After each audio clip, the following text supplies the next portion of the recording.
දැන් සැපරුමාද පවතිනවා 36 වෙනි සැපරුම. මොකද කියන්නේ? සතුටුයි. අපේ ආණ්ඩුව කැටරේ අපේ ජනාධිපති කැටරේ මෙවට මම පවත්වන වැඩේ සතුටුයි.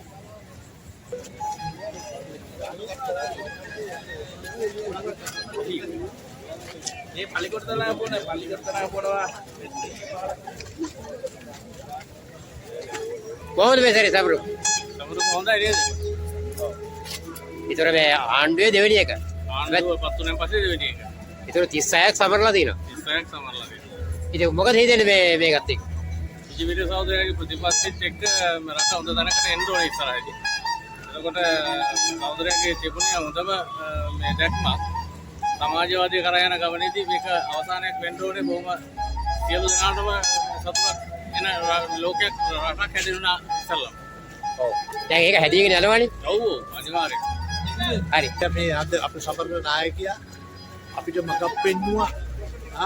කාලේ අපි හිතන්නේවත් නැති කාලෙක ඒ පෙන්නපු මග හන්ද අද අපේ නිර්දන පන්තියට යම් කිසි ජයග්‍රහණයක් ලැබෙලා තියෙන ඒක රටේම ජනතාවට අවසාන ලැබෙලා මේක හිතුවෙත් නැති දෙයක් විජේවීර සහෝදරයෙක් කරා ඒකෙන් තමයි දැන් බලන්න නායකයෝ සමරනවා කිසිම නායකයෙකෝ මේ විදිහට මේ අපේ රටේ සමරනවත් නෑනේ ඒක තමයි මිනිස්සු පිළිගන්නේ මොකද අපේ පන්තියේ මිනිස්සෙක් අපිට පාරක් තියා දුන්නා ඒ පාරේ ඇවිල්ලා අපි රජයකුත් පිළිවලා තිනවා ඊගාවට ඒ රජේ බාර ගන්න අනුර කුමාරෝ වැනි නායකයා වැනි නායකයන් රාශියක් හදලා තිනවා අපිට බය වෙන්න දෙයක් නැහැ ඔය කකුලෙන් ඇදුවට අපි ශක්තිමත්ව ඉන්න ඕනේ එච්චරයි සැලෙන්නේ නැතුව එච්චරයි පිරෙනවා ඒ ගැන බොහොම සතුටින් ඉන්නේ අනිත් එක අපි නොහිතපු විදිහට අපිට ආරක්ෂාව දෙනවද ආරක්ෂකයන්සෝ අපි ඒ ගැන බොහොම සතුටුයි ඔබට සහභාගී වෙන්න එපානේ.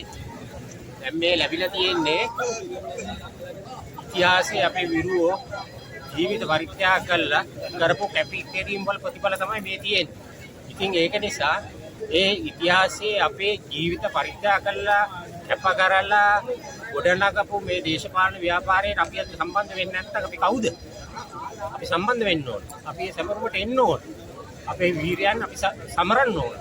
ඒක ඉදිරියටත් එහෙම ඉතිහාසෙත් අපි සමරනවා අදත් අපි සමරනවා අනාගතෙත් අපි සමරනවා මේ අමතක නොවන මතකයක් විතරයි හරිද නමුත් අපි මේකේ මුල් පිටිගත්ත සමරුම් කරුවා ඉතින් අනිත් සමුද්‍රයෙන් කියන්නේ ප්‍රධාන පුරුක හරිද මිනිස්සු කියයි පොතනාරි වැඩ කරන්න ගියා මුදුන වෙන්න හදනවා කියලා නමුත් අපේ මුදුන අනුර සහෝදරයා අනුර සහෝදරයා වෙනුවෙන් තමයි අපේ ලේ දහඩිය කැප කරගෙන ඒ වැඩ පිළිවෙල කියන තමයි අපි ඇවිත් ඉතින් ජය වේවා කියලා ප්‍රාර්ථනා කරනවා